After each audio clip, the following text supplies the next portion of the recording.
자, 안녕하세요. 자, 우리 이번 시간에는 우리 유통물류 일반관리 1과목에 대해서 알아보도록 하겠습니다. 자, 1과목 같은 경우는 가장 기본적인 개념들이 많이 나왔고요. 현재도 이렇게 출제가 되고 있고요. 그 개념과 특징들을 잘 비교하면서 같이 보도록 하시면 아마 점수 받는 데는 별로 큰 지장이 없다고 봅니다. 자, 한번 내용 보도록 하겠습니다. 자, 우리 유통산업의 이해라고 나와 있는데, 자, 요즘 들어서 어떤 경향이라는 게 있어요. 그 경향을 문제는 꼭 하나씩은 나와요. 근데 그 경향은 외울 필요는 없고요. 우리가 그냥 상식적으로 봤을 때, 유통에 대한 흐름이 어떻게 흘러가고 있구나. 연도별로 해서 어떻게 진행되고 있구나. 라는 정도만 이해를 하시고 선지를 보시면 됩니다. 자, 먼저 유통의 개념을 보겠습니다. 보통 우리 유통이라고 하면 흐를 유자에 통할 통자를 쓰잖아요. 그렇죠? 자, 우리가 물건을 이제 만들잖아요. 기업이. 그렇죠? 만들면 이것이 누구한테로 이전이 돼요. 그 물건에 대한 소유권이 소비자한테까지 이전이 되는 거예요. 그렇죠? 자, 그런 데 있어서 거기서 보면은 생산물이 최후의 소비라는 건 거의 대부분 우리 같은 소비자예요. 그렇죠? 뭐 우리가 예를 들어서 물고기를 먹는다. 뭐 흔히 말하면 생선이죠. 자, 그 생선은 우리가 직접 잡으러 갈 수가 없어요. 그거를 잡는 분들 있잖아요. 그렇죠? 그러면 그걸 잡아가지고 중간에 운송이라는 걸 하게 돼요. 그렇죠? 흔히 말하면 또 중간에 보관도 들어가고 그래서 최종적으로 마트에 와서 소비자의 손에 들어오게 되는 과정입니다. 자, 그 연결한 영역을 보통 유통이다라고 합니다. 그래서 우리가 시험을 공부하는 데 있어서는 그 중간 과정, 만들어짐과 동시에 팔리는 데까지를 얘기하는 거예요. 자, 그래서 보면은 생산된 재화가 판매된다. 그래서 수요자, 우리 같은 이제 소비자한테 구매되기까지 어떤 단계가 있어요. 이제 그 단계들 하나씩 알아보도록 하겠습니다. 자, 여러분들 뭐 다른 건 별 필요 없고요. 여기서 봤을 때는 유통의 분류다. 요즘은 많이는 나오진 않는데 그래도 꼭 알고는 계셔야 돼요. 자, 상적과 물적이라고 하는데 보통 우리는 물적 유통을 많이 다루게 될 겁니다. 왜냐? 시험에 주로 이게 많이 나오거든요. 물류업과 연결을 해가지고. 자, 상적이란 것은 재화의 이동을 동반하지 않는다. 즉 뭐예요? 물리적인 제품을 다루지 않는다는 얘기예요. 하지만 물적 유통은 뭐예요? 자, 얘네 봤을 때는 상품이 소비자한테 사용되기 전까지 유통 단계만 담당해준다. 아까 잠깐 말씀드렸지만은 만들어져갖고 어떻게 돼요? 운송, 다른 말로 수송이죠. 그리고 보관, 하역 해갖고 소비자한테까지 오는 데까지 발생하는 과정이다라고 말씀을 드립니다. 자, 여러분들 중요하게 보셔야 되는 게 바로 여기에요. 자, 유통의 기능 이 부분이 이제 시험에 많이 좀 나오고요. 자, 우리 다른 건 필요 없습니다. 이 각각에 대한 반가로 1번, 2번들에 대한 개념만 먼저 알고 계시면요. 문제 푼데 크게 무리가 없습니다. 자, 소유권이라는 건 결국 아까 말씀드렸지만 물건을 만드는 사람은 일단 제조업자. 그러면 제조업자한테 소유권이 갖고 있는 거죠. 그렇죠? 근데 그것이 이게 이전한다. 누구한테 이전을 합니까? 물건을 팔고자 하는 대상이 있죠. 즉 우리 같은 소비자. 자, 그 사람들한테 물건을 이전시키는 거예요.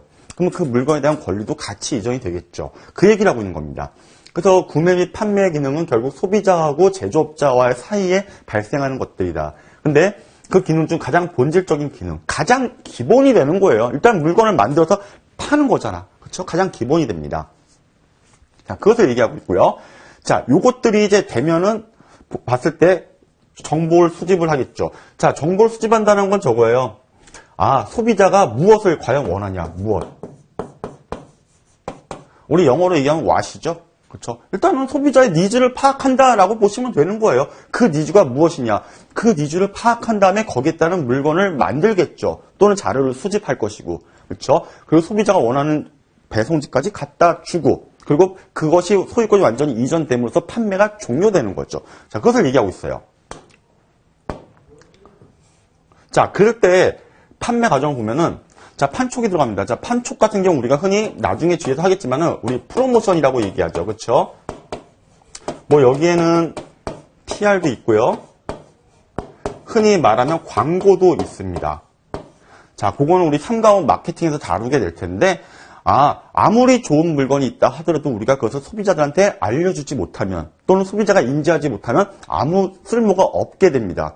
즉 그냥 재고가 되고죠. 재고가 나중에 사장이 되겠죠. 자, 그런 결과가 발생하게 되는데 그런 부분들도 역시 우리 마케팅에서 다루면서 얘기하도록 하겠습니다.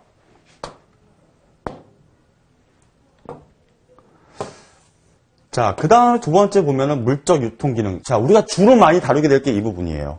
그렇죠? 자, 생산과 소비, 즉 만드는 사람과 사고자 하는 사람의 장소적, 시간적 격리를 해결한다. 쉽게 얘기하면 이거죠. 가장 많이 드는 예가, 자, 우리가 보통 쌀은 어때, 가을에 많이 추수를 하잖아요. 그쵸? 자, 그렇게 되면 쌀은 우리가 가을에만 먹는다? 그건 아니잖아요. 그쵸? 1년 내내 먹을 수가 있잖아요. 중간에서 도매상이랑 소매상이 보관 기능을 해주거든요. 그쵸? 자, 근데 얘네 같은 경우는 뭐예요? 첫 번째, 장소적 격리.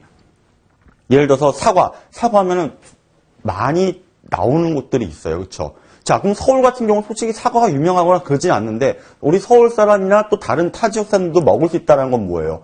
아, 이 유통 기능을 수행하는 사람들이 소비자와 생산자 사이를 연결시켜주는 거예요. 그렇죠? 뭐 서울의 뭐 농산물 시장이나 이런 데 같이 트럭을 갖다가 배송을 시켜주는 거야. 그럼 우리 소비자들은 어때요? 편하게 마트나 이런 소매시장에서 구매할 수 있다는 거죠. 즉, 그러한 장소적 격리를 극복시켜주는 거예요. 그리고 아까 보관 기능도 말씀을 드렸는데, 자, 쌀 같은 경우 우리 1년 내내 소비할 수 있게끔 만들어준다. 누가 해주는 거야? 중간상, 즉 유통의 기능을 담당하는 소매상 또는 도매상들이 같이 해준다. 아, 도매상, 소매상 먼저 기능을 먼저 구분을 하면은 도매상, 소매상은 같은 일을 해요, 사실은. 근데 조금 스케일이 커요, 도매상은. 그리고 그 밑에는 여러 명의 소매상이 있고요. 그렇죠? 그리고 더 중요한 차이점은 도매상 같은 경우는 바로 판매하는 게 아니라 그것을 받아가지고 재가공을 해서 되파는 역할을 하고요. 소매상은 바로 최종 소비자한테 파는 역할을 합니다. 반드시 구분을 하셔야 돼요. 자, 조성기능. 자, 조성기능은 이제 세 번째로 나오게 되는데, 소유권 이전과 물적 유통 기능이 원활하게 수행될 수 있도록 지원, 즉, 밖에서 물리적인 환경을 지원해 주는 거예요. 자, 보면은 표준화, 뭐 시장 금융이 있는데요.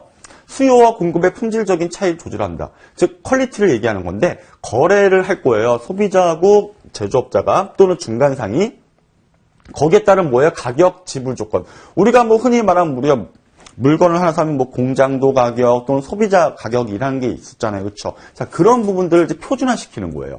뭐 과자의 어떤 거, 생선의 어떤 것들. 자, 그다음 시장 금융. 생산자와 소비자 간의 경제적 격리가 클수록 이전과 모순이 격화된다. 즉, 마케팅 기능을 도모시켜준다라는 거예요. 사실은 보면은 생산자 만드는 사람하고 우리가 사고자 하는 사람 간의 생각이나 가치관이 상당히 많이 다르거든요. 그렇죠? 근데 그것들을 상품이 이전할 때 그것과 그리고 그 가격을 매겼을 때 부분과 이것이 분명히 마찰을 빚게 돼요. 그렇죠? 근데 그 마찰을 완충시켜주는 역할을 해주는 거예요. 물론 그 환경은 너무나 많습니다.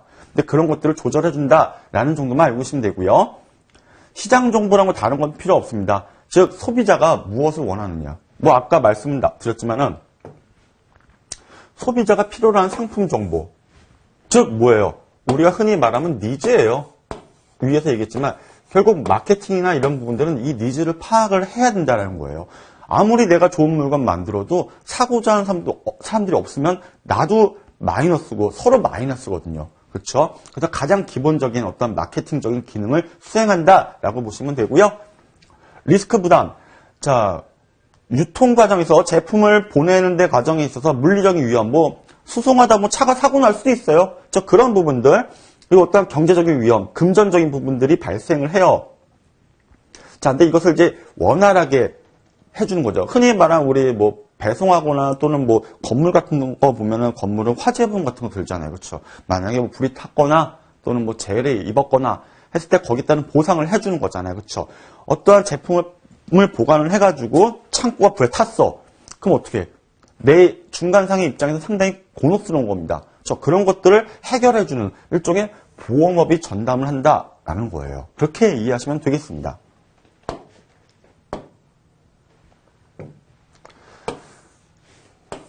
자, 유통산업의 개념을 보면은 그냥 개념은 우리가 읽고만 이해는 이런 거구나라는 것만 아까 말씀을 드렸죠. 흐름만 보시면 돼요. 재화의 이동, 재화가 이동되겠죠. 만들어지면 끝이 아니죠. 이동도 하고 보관도 하고 하역도 한다고 말씀드렸죠. 거기에 따르는 어떠한 유통 부분을 담당하는 거예요. 근데 그것은 보통 유통산업이다. 다 포괄을 하고 있는 거예요. 수송, 보관, 하역, 모든 각종 서비스까지 다 모든 포함을 하고 있습니다.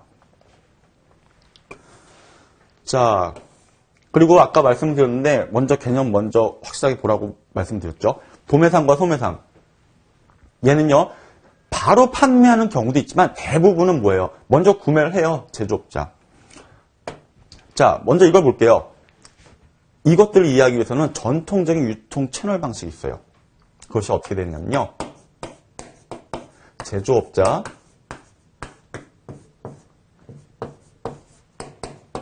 도매상, 그 다음에 소매상, 그 다음에 소비자로 가요. 소비자라는 건 우리를 얘기하죠. 일반적인 제품을 구입하는 사람.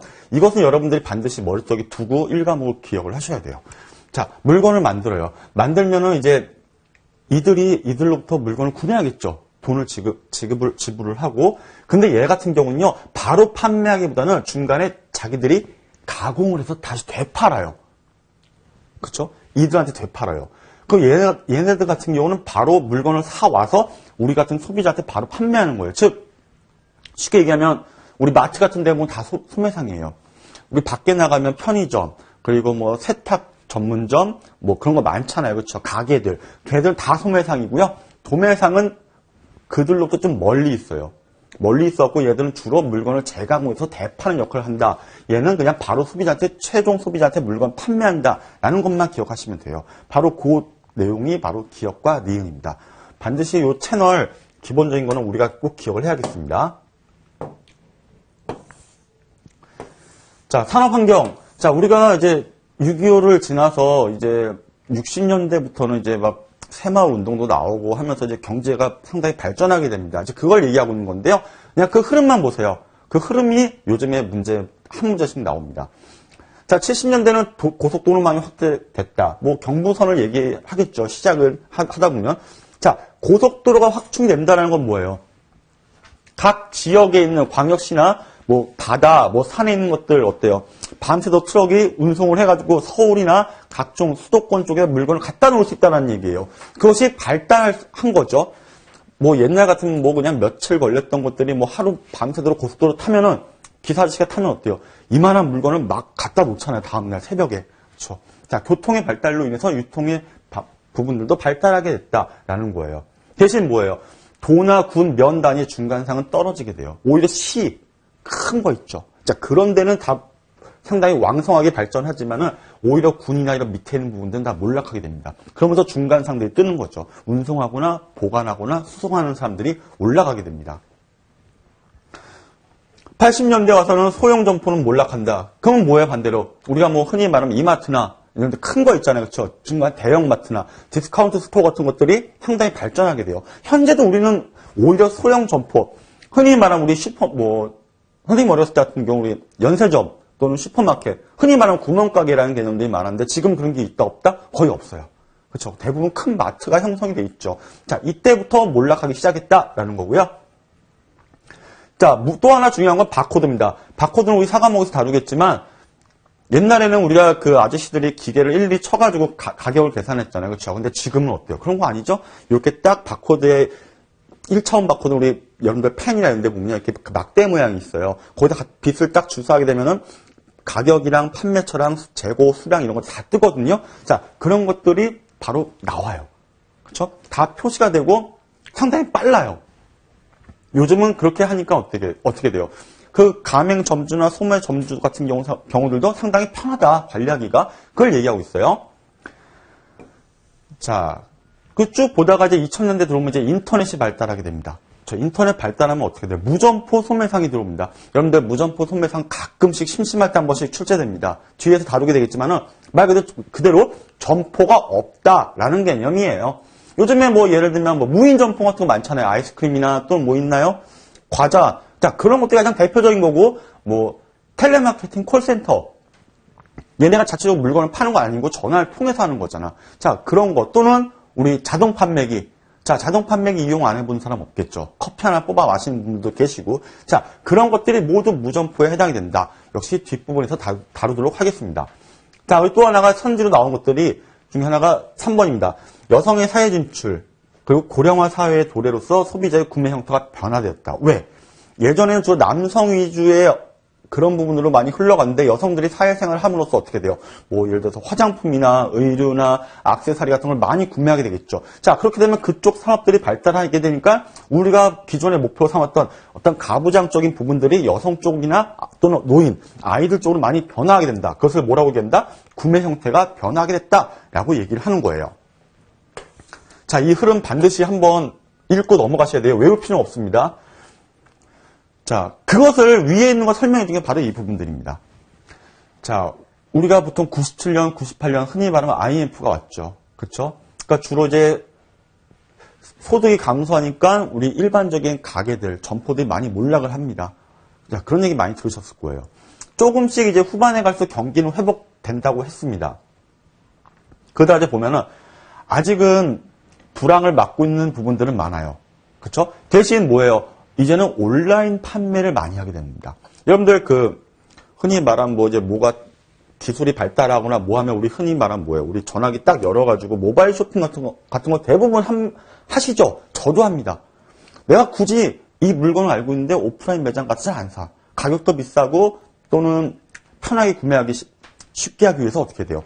모바일로 하다 보니까 전자상거래가 상당히 올라가고 있다라는 거예요. 자, 그리고 여성의 사회 진출은 아까 말씀을 드렸습니다. 뭐 한 가지 더 추가를 한다면은 남녀 평등 사상이 이제 강해졌어요. 저 남성 위주의 그런 가부장적인 것이 없다. 그리고 여성들도 학력이 높아집니다. 자, 그러다 보니까 이들도 이제 집에서 살림만 하거나 하진 않아요. 사회에 나가서 돈을 벌고 남자들하고 대등하게 가는 겁니다. 자, 이런 가치관, 남존 여비에서 이런 가치관도 변하고 여성의 사회 진출이 많아지고 그들도 소득 수준이 향상되니까 그들이 사는 제품들이 남성들하고 다르죠. 그러니까 우리 산업의 형태도 바뀌게 되는 거예요. 그렇죠? 자, 그리고 양보다는 질을 우선시하게 되죠. 그렇죠? 자, 그리고 필수품 중심의 품목보다 뭐 필수품은 뻔한 거예요. 사람들이 우리가 의식주를 하기 위해서 필요한 것들인데 이제는 거기서 벗어나서 우리 주 5일 근무 대부분 하시잖아요. 그렇죠? 자, 그렇기 때문에 어떤 레저나 나를 위해서 놀 수 있는, 즐길 수 있는 그런 것들이 많이 올라가요. 뭐 예를 들면 주말에 산에 많이 가시는 분들은 아웃도어 제품 같은 거 많이 쓰실 거고요.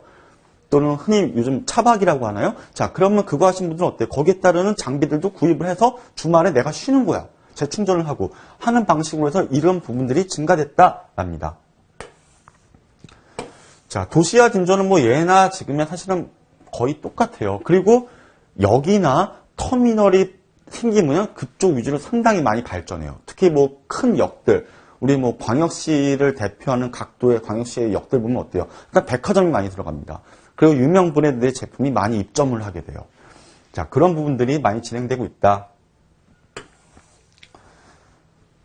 자, 최근 뭐 유통의 변화 및 그에 따른 시사점을 한번 볼까요? 자, 유통업체의 대형화. 자, 유통업체 요즘 상당히 대형화되어 있죠? 소형화된 건 없어요. 그쵸? 그리고 모든 게 가장 기본적으로 프랜차이즈나 이렇게 큰 덩어리로 많이 가게 돼요.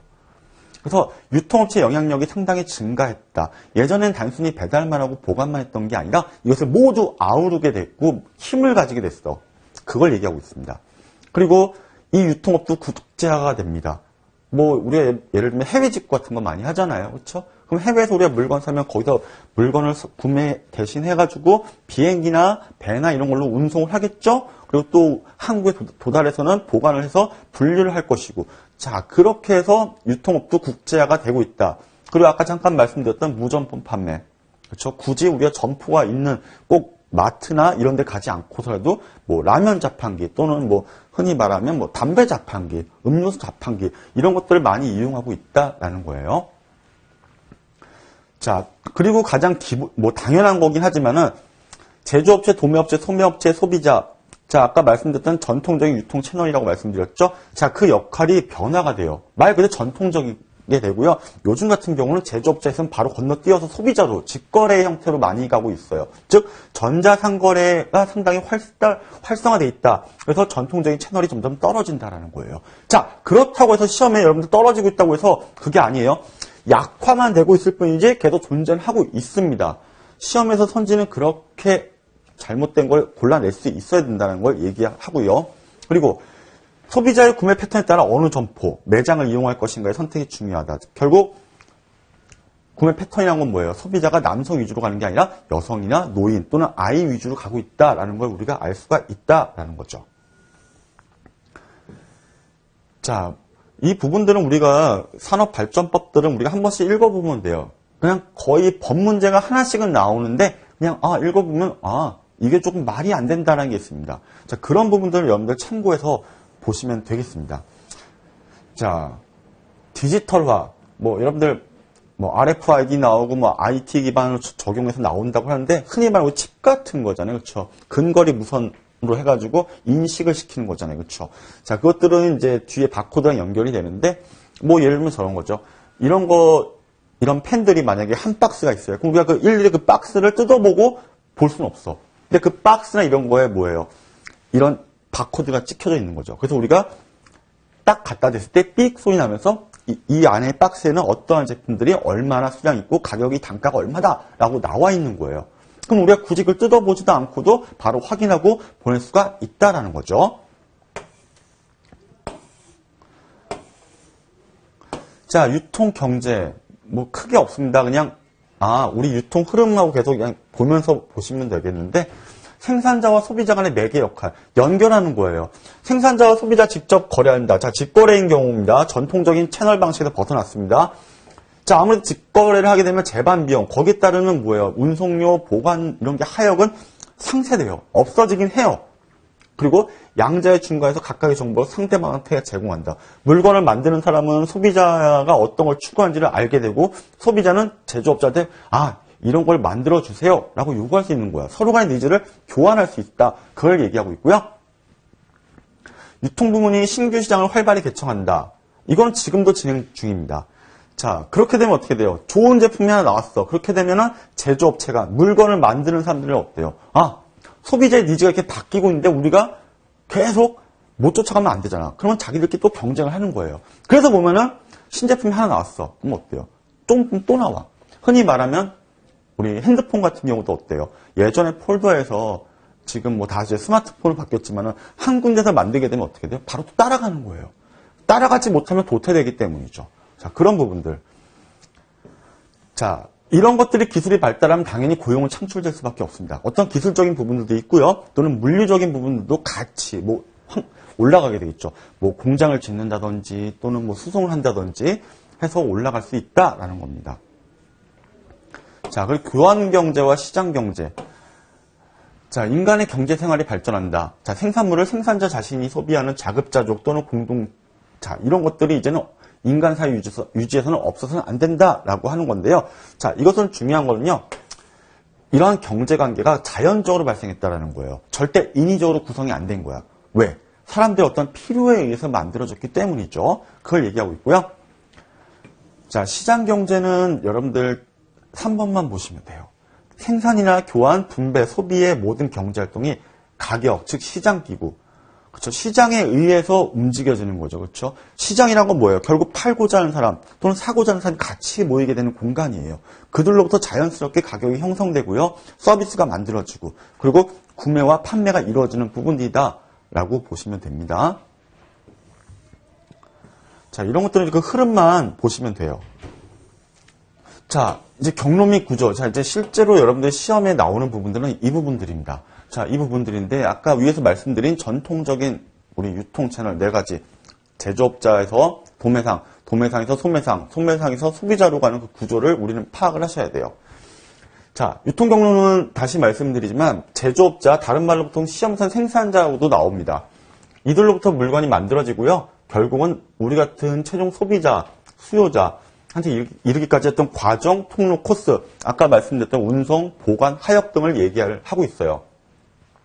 자, 근데 거기에는 기본적으로 마케팅 활동이 들어가죠. 생산도 하고, 자, 생산 왜 마케팅 관련이 있느냐? 생산이라는 건 뭐예요? 무조건 만드는 게 아니라 소비자의 니즈에 의해서 만들어질 수 있는 거를 세상에 배출을 시켜야 되는 거죠. 그렇죠? 자, 그러니까 아무거나 만들 수 없으니까 소비자가 무엇을 원하느냐? 그 욕구를 충족을 시켜야 돼요. 그래서 생산하면은 그것을 운송, 보관을 하겠죠. 우리가 택배로 물건 시켜도 어때요? 바로 오는 게 아니죠? 기사분이 받아가지고 운송 시작해서 중간에 크로스도킹을 하면서 분류를 했다가 바로 또 보관된 상태에서 바로 또 쏘는 거잖아요, 물건을. 그렇죠? 그래서 우리가 다음날 받을 수 있게 되는 구조인데, 자, 그런 부분들까지 해당이 되고요. 시장 금융 같은 경우는 아까 말씀드렸고요. 자, 근데 중요한 거는 이것이 바로 중간상들의 상호 연결 과정이다. 그래서 제조업자, 도매상, 소매상, 소비자로 가는 구조를 띠고 있다라는 걸 얘기하고 있고요. 자, 유용성 가끔씩 나오는 부분들입니다. 그냥 볼게요. 자, 교환 과정을 촉진시킨다. 그 교환 과정이라는 건 결국 저거죠. 물건을 만들어서 사고자 하는 사람이 있으면 그거에 대해서 그들이 만나서 교환할 수 있게끔 만들어주는 그 과정이다. 그리고 제품 구색 불일치의 완화. 자, 제품 구색이라는 거 다르게 보지 마시고요. 아, 제품의 종류가 얼마큼 있느냐.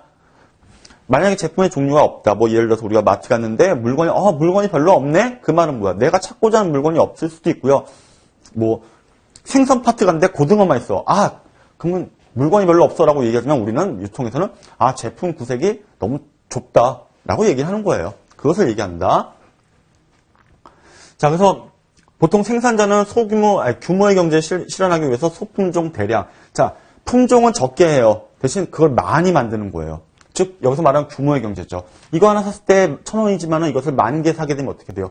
900원, 800원 깎아지잖아요. 그렇죠? 그걸 얘기하듯이 얘네들도요, 품목은 적게 가면서 그것을 대량으로 많이 만들어내길 원하는 거죠. 뭐, 예를 들면, 뭐 신라면 같은 경우도 어때요? 신라면이 뭐 많지는 않잖아요. 뭐 신라면도 있고, 뭐, 제가 아는 건 뭐 블랙도 있고, 이 두 가지만 놓고 봤을 때 전국적으로 쫙 만드는 거예요. 대량으로. 그런 식으로 이해를 하시면 되겠습니다. 자, 그리고 생산과 소비를 연결시킨다. 생산자와 소비자 간에 당연히 문제가 있어요. 첫 번째 지리적이에요. 뭐 예를 들어 사과가 뭐 대구에서 유명하다. 자, 그러면 서울이나 다른 타 지역에서 먹긴 상당히 힘들어요. 그렇죠? 근데 그것을 중간에서 보관하고 운송해 주는 사람들이 있음으로 해가지고 그 지리적인 환경을 극복할 수 있다. 아까 시간도 말씀드렸죠. 그 쌀. 그렇죠? 그 시기에만 나올 수 있는 것을 그때만 소비하는 게 아니라 1년 내내 보관을 함으로써 우리가 먹을 수 있다라는 거예요. 자, 그것을 연결해 준다라는 거예요. 자, 그리고 고객 서비스를 제공한다. 자, 소비자한테 애프터 서비스. 요즘은 물건만 팔고 땡 하는 건 없잖아요. 그렇죠? 뭐 흔히 말하는 뭐 자동차 같은 경우도 뭐 1년 또는 3년간 무상으로 AS 해준다라고 얘기를 많이 하잖아요. 그렇죠?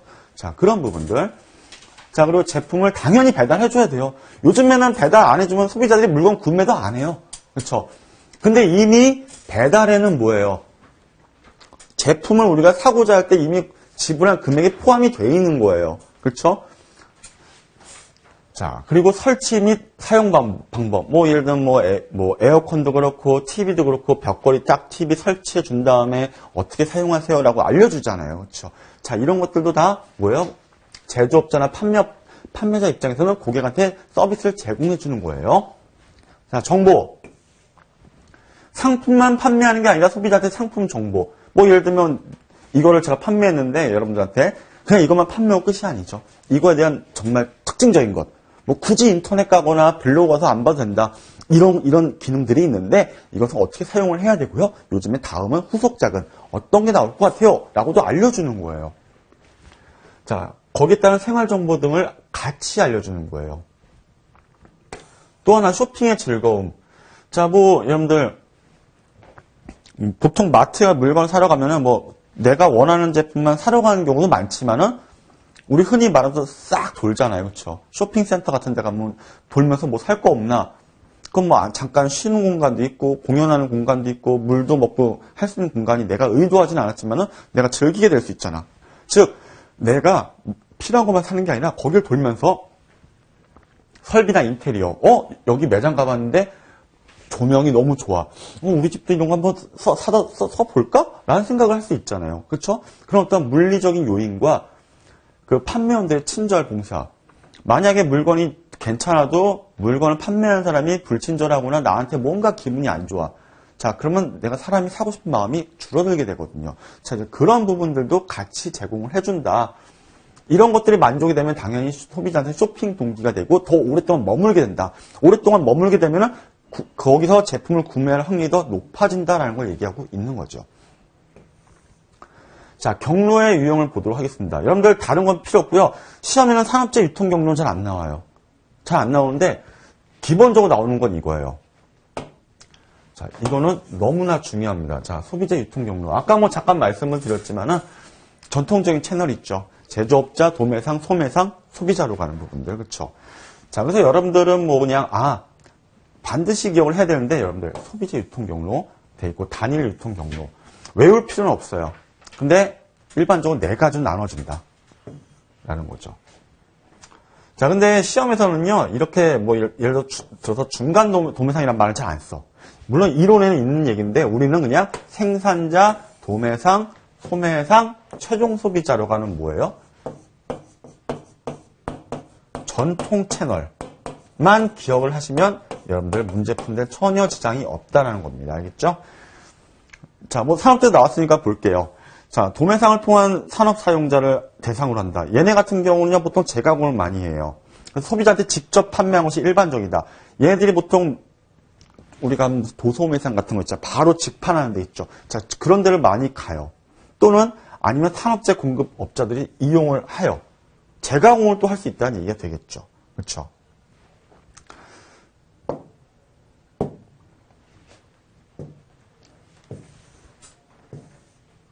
자, 복수의 유통 경로.